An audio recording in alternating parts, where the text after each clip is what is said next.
bagaimana hukumnya membantu orang Kristen yang kelaparan? Dijawabnya oleh seorang ustadz itu, tapi di masyarakatnya sudah dianggap kiai, tidak ada pahalanya, malah mendapat dosa. Kenapa? Karena orang Kristen orang kafir, musyrik. Jadi kalau kita kasih makan orang itu, jadi kita akan memperpanjang kemusyrikan, berarti kita mendapat dosa. Jadi terkejut begitu.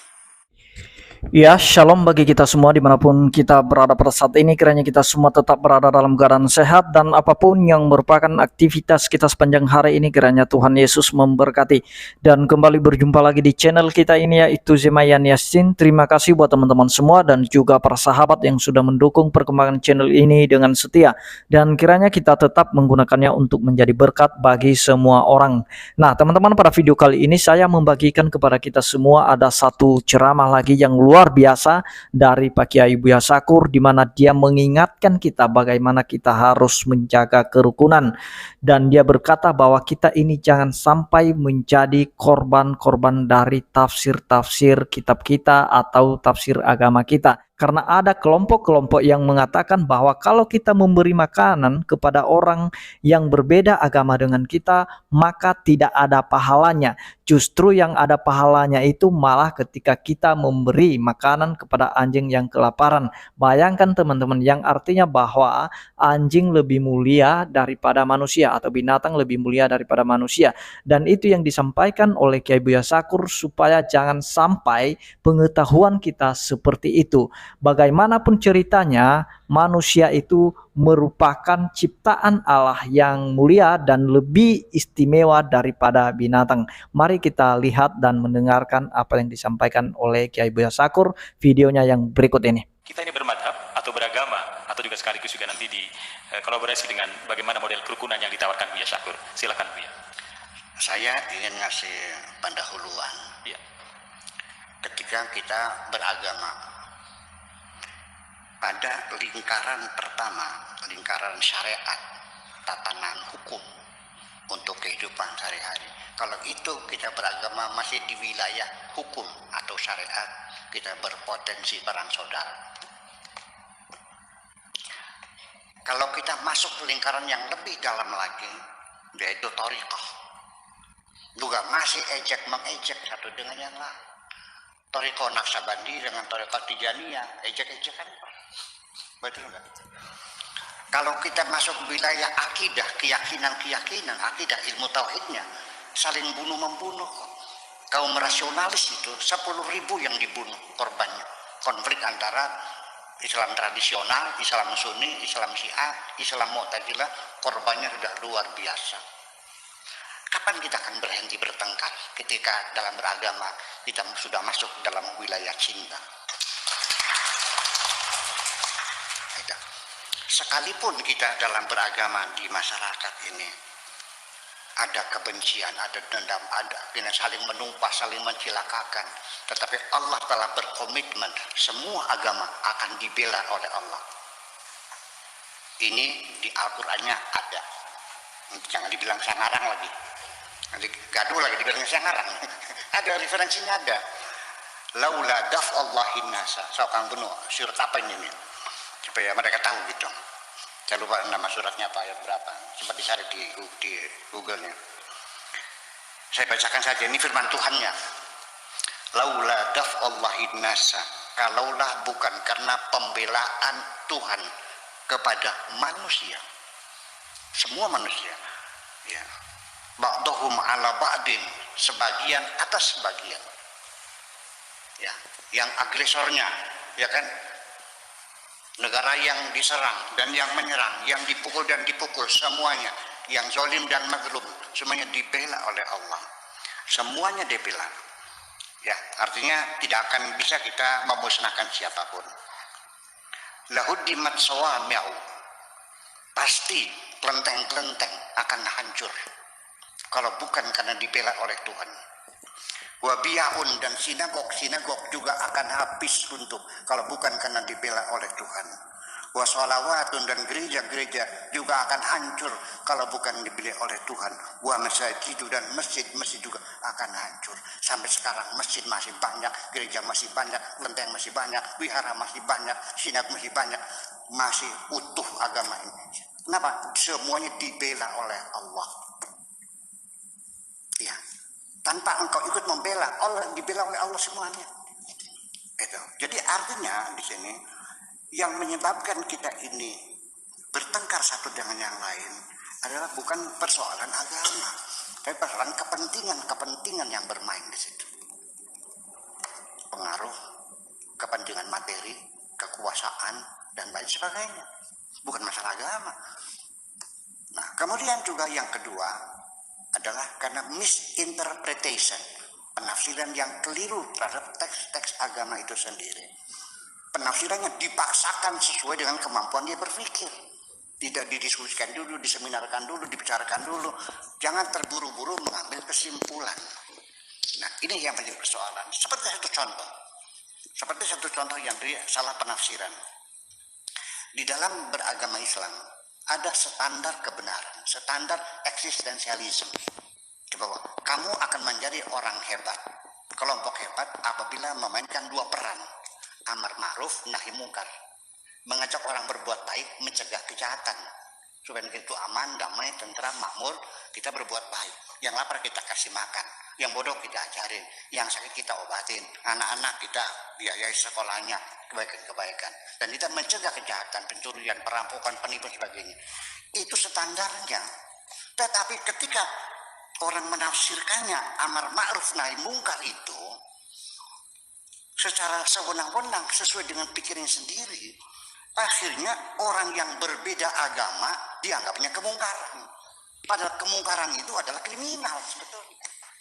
Masa orang beragama beda dianggapnya kemungkaran, kriminal? Memangnya kita menganggapnya suatu dosa, satu kejahatan. Masa orang beragama beda dianggapnya jahat? Orang mau menyembah Tuhannya udah punya kejahatan. Ya itu sehingga akhirnya bikin tempat ibadah dipersulit dan sebagainya. Nah, dianggap sebagai kejahatan. Kejahatan itu mencurian, pembunuhan, narkoba, korupsi dan sebagainya yang merusak moral, itu yang namanya mungkarat, bukan berbeda agama. Itu yang menjadi hal macam itu. Jadi akhirnya kembali kepada misinterpretation. Ya, salah tafsir itulah yang juga ambil peran penting terjadinya kegaduhan-kegaduhan di antara kita ini. Tapi kesulitannya ketika kita menegur, bisa berantem. Dan akhirnya jawabannya pokoknya. Ya kalau sudah pokoknya nggak usah debat dong. Itu yang perlu ingin saya sampaikan, bahwa kemungkaran itu, ini bukan katanya, tapi saya yang mengalami sendiri. Dalam berkomunikasi dengan sesama teman-teman kita yang beragama Islam, ada satu pertanyaan, Pak Sohadi. Bagaimana hukumnya membantu orang Kristen yang kelaparan? Dijawabnya oleh seorang ustadz itu, tapi di masyarakatnya sudah dianggap kiai. Tidak ada pahalanya, malah mendapat dosa. Kenapa? Karena orang Kristen orang kafir, musyrik. Jadi kalau kita kasih makan orang itu, jadi kita akan memperpanjang kemusyrikan. Berarti kita mendapat dosa. Jadi terkejut begitu. Nolong orang kelaparan karena agamanya beda, tidak ada pahalanya.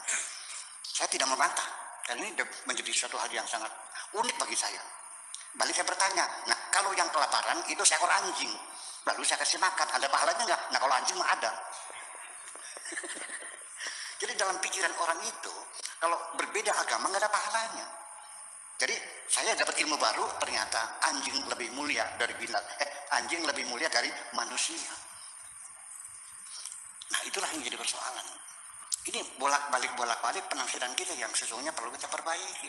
Nah, misinterpretation ini sudah dimulai sejak 1400 tahun yang lalu sampai sekarang. Dan itu saya punya faktanya, punya referensi, bukan katanya. Semacam itu. Nah, lalu pada akhirnya ini adalah sifatnya kegaduhan yang terjadi antara kita adalah karena pergeseran waktu dan zaman. Situasi dan kondisi yang terus bergeser berubah, dan kita tidak mau melihat pergeseran itu. Dikiranya everlasting, bahwa ajaran itu selamanya adalah sudah tidak bisa dirubah-rubah. Itu yang menjadi persoalan. Sekarang ini mumpung ada penggerak gender, ya.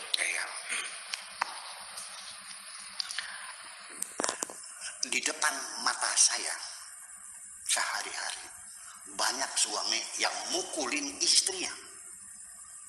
Dan terakhir saya melihat seorang suami mukul kepala istrinya dengan helm. Karena dia bangkang. Ternyata dia tidak pernah merasa berdosa mukul di situ. Karena di Al-Qurannya ada. Saya bacakan ayatnya. Wallati takhafuna nusyuzahunna fa'iruhunna wahjuruhunna fil madaji' wadribuhunna. Apabila istri-istri yang membangkang itu, ya, membangkang, maka tahapan pertama nasihatilah dia, diberi nasihat. Kalau masa membangkang juga tidak mau apa yang diinginkan suami, wahjuruhunna fil madaji', disimpan, ditahan, dipenjara, diikat di kamar tidur, disekap. Wadribuhunna, lalu pukullah. Sehingga akhirnya apa yang terjadi? Negara kita sudah mengeluarkan undang-undang KDRT. Dia tetap berteguh, diabaikan undang-undang negara, dia tetap berteguh berpegang pada firman Tuhan yang membolehkan menyekap istrinya dan memukul istrinya. Betul nggak? Ini yang terjadi. Negara kita sudah punya undang-undang pernikahan bahwa perceraian tidak cukup diucapkan oleh suami karena ini menistakan perempuan, betul. Harus diproses di pengadilan. Sehari-hari saya bertengkar dengan tamu yang meminta fatwa bagaimana hukumnya, suaminya sudah mengatakan cerai. Saya bilang tidak benar cerainya, cerai harus diproses pengadilan. Tapi di kitab kuningnya sah. Ya, hari minggu kemarin itu 3 kali dia mengucapkan cerai, berarti sudah habis talaknya dan istrinya harus dikawinkan dulu dengan lelaki lain. Ini gimana gini? Ini undang-undang. Ya tapi masa Al-Quran ditinggalkan? Ini yang jadi persoalan. Ya kenapa demikian?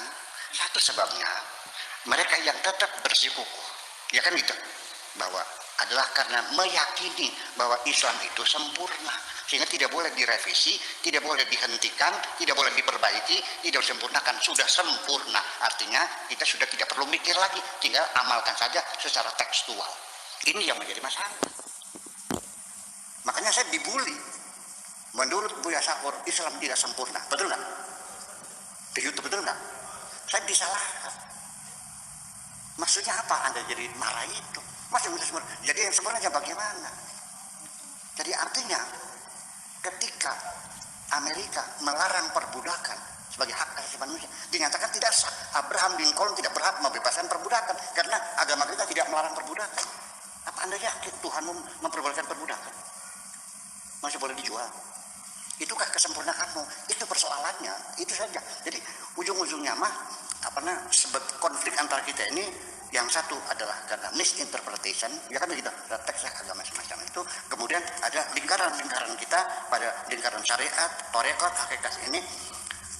Dan satu lagi, penyebab dari kegaduhan ini, konflik antara kita, itu sudah diprediksi oleh para malaikat-malaikat. Kalau kita merujuk cerita kejadian Adam, malaikat dan sebagainya, dari sejak dulu diprediksi ataja'alu fiha mayufsidu fiha wa yasfikud dima. Untuk apa wahai Tuhan, kata malaikat, menciptakan Adam yang nantinya akan bikin kerusakan dan akan banjir darah? Apa tidak cukup kami saja? Itu sudah prediksi malaikat. Ya, memang semacam itu yang terjadi. Nah, apa yang memicu orang jadi perang saudara, bertempur dan bunuh-bunuh adalah dari kesombongan manusia itu sendiri. Terima kasih. Nah, jadi itu dia videonya teman-teman ya. Kita sudah mendengarkan apa yang disampaikan oleh Kiai Buya Syakur, dan biarlah ini menjadi pengetahuan bagi kita, terlebih kepada kelompok-kelompok tertentu yang suka menuduh agama lain sesat dan bahkan yang mengkafirkan orang lain. Mari kita tetap menjaga kerukunan, apapun agama kita, apapun budaya kita, suku kita, mari kita menjadi orang-orang yang memiliki kasih. Karena ketika kita mengamalkan apa yang diajarkan kitab suci kita yang berhubungan dengan hal-hal yang baik, tentu saja pasti ada pahalanya menurut Kiai Buya Syakur ini. Jadi artinya teman-teman, dia mengajak kita semua supaya kita menjaga kerukunan antar umat beragama. Demikian yang saya sampaikan, kiranya Tuhan Yesus memberkati kita semua. Shalom.